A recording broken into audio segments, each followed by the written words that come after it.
93.5 red FM पे एक कहानी ऐसी भी सीजन 2 प्रवीण के साथ।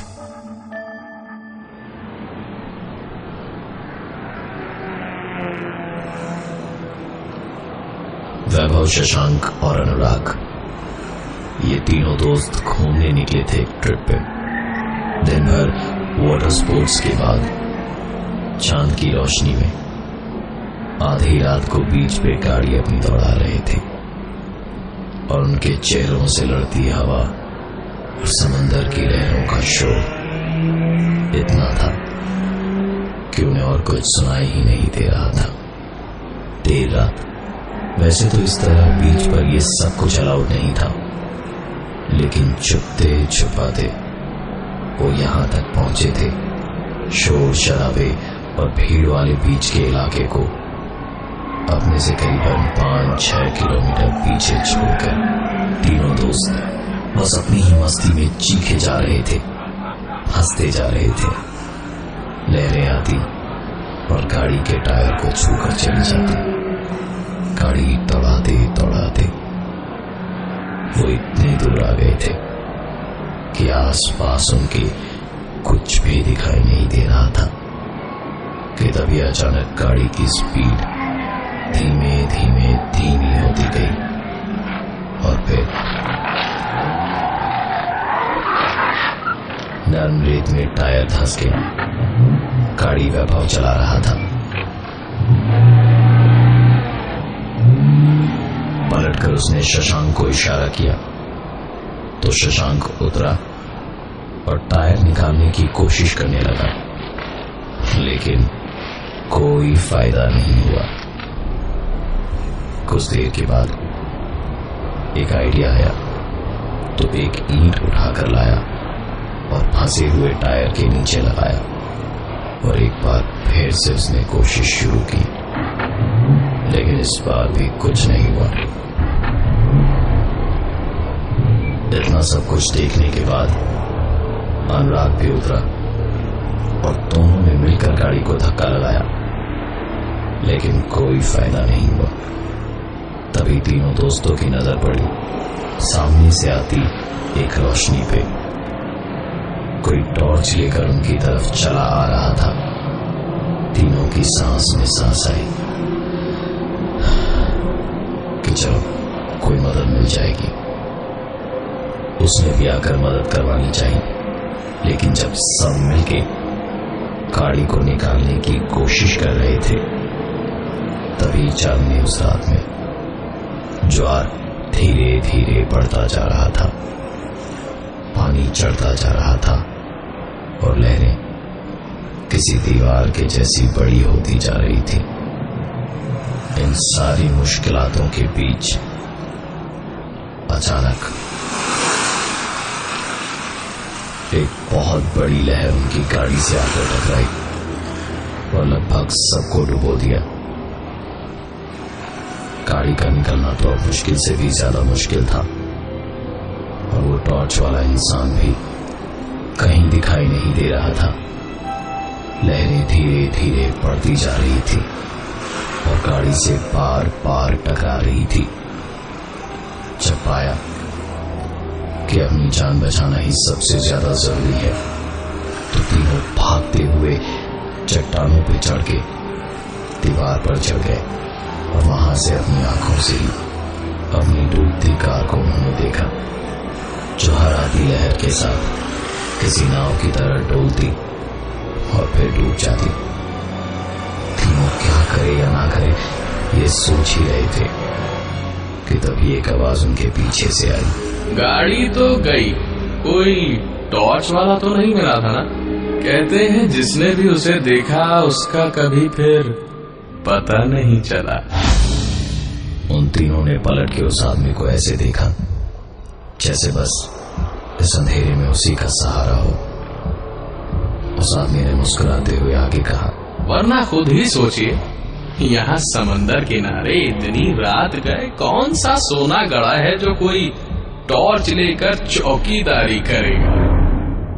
ये सब कुछ सुनने के बाद एक बार फिर पलट के वैभव, शशांक और अनुराग ने समंदर की तरफ देखा।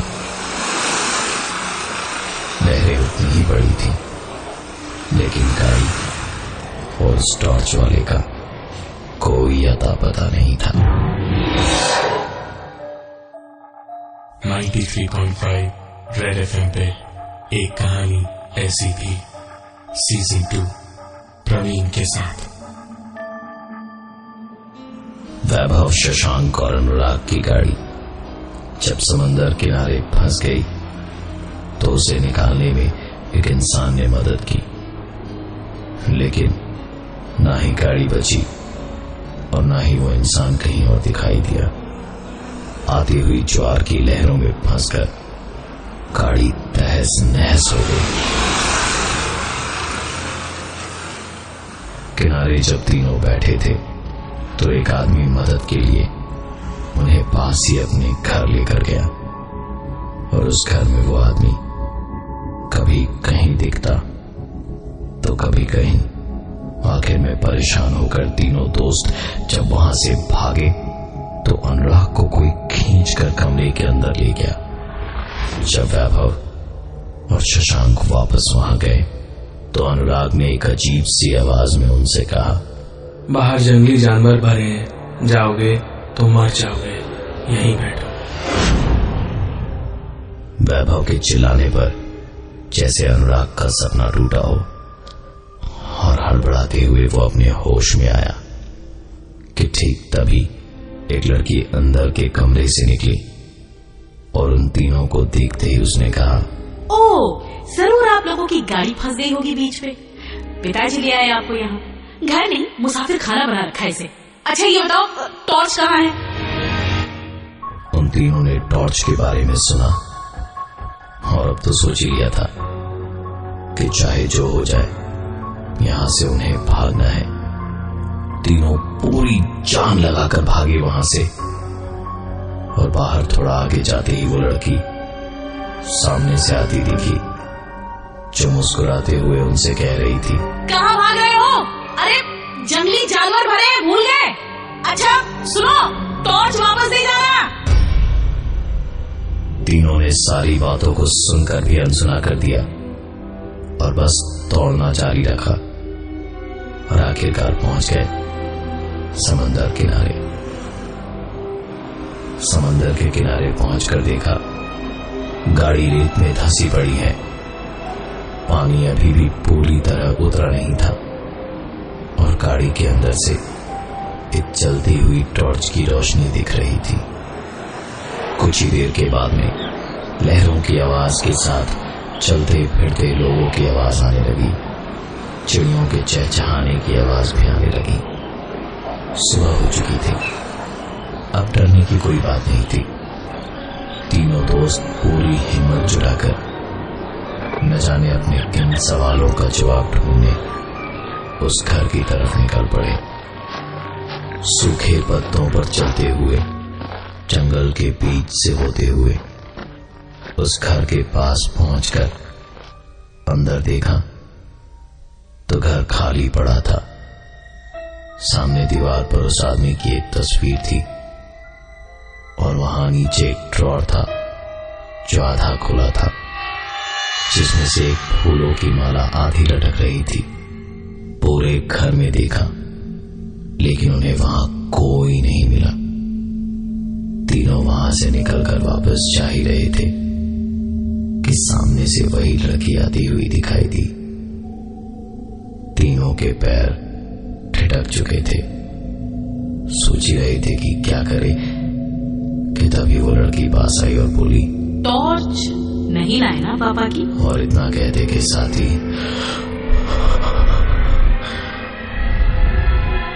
सविता की बेहोशी टूटी। अब तक जो कुछ भी हुआ वो उस घर में रहने वाली सविता का एक बुरा सपना था। हाफते हुए उसने देखा कि वो जंगल के बीचों बीच उसी घर में है जिसे इतनी देर से वो अपने सपने में देख रही थी।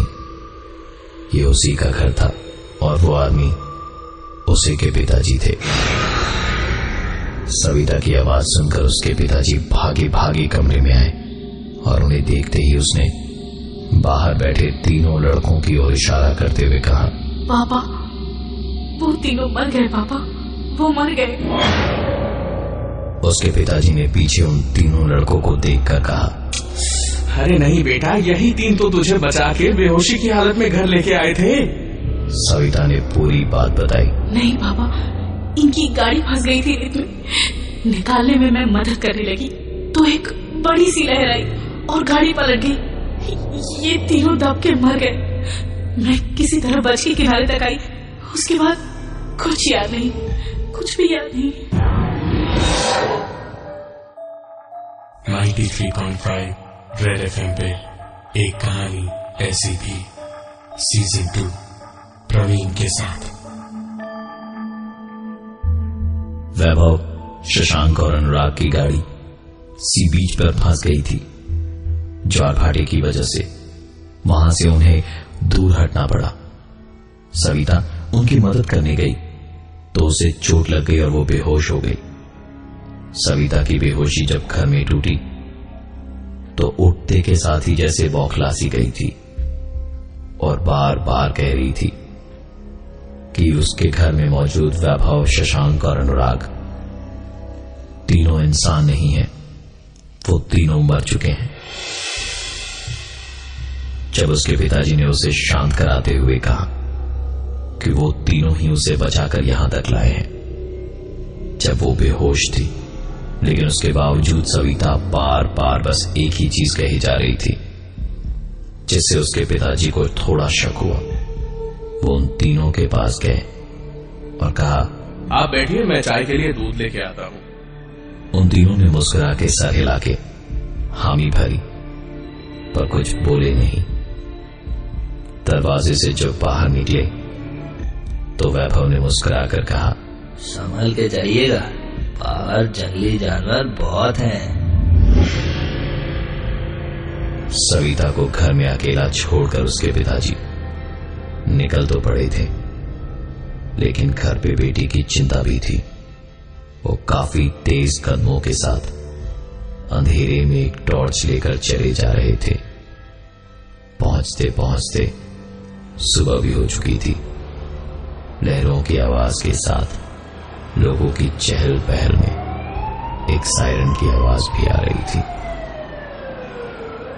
समंदर किनारे की दीवार पे पहुंचकर देखा कि ज्वार भाटे का पानी अब काफी दूर चला जा चुका था और वहां रेत में धसी हुई एक गाड़ी के आसपास चारों ओर पुलिस वाले थे।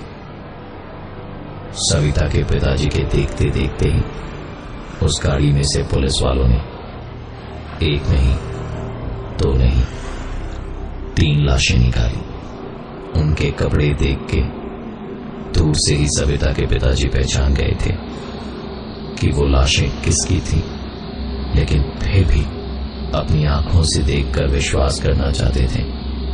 दीवार से नीचे उतर के उस गाड़ी के पास तक गए और भीड़ को एक एक करके चीरते हुए पास पहुंच के उन्होंने देखा तो वो लाशें वैभव, शशांक और अनुराग की ही थी।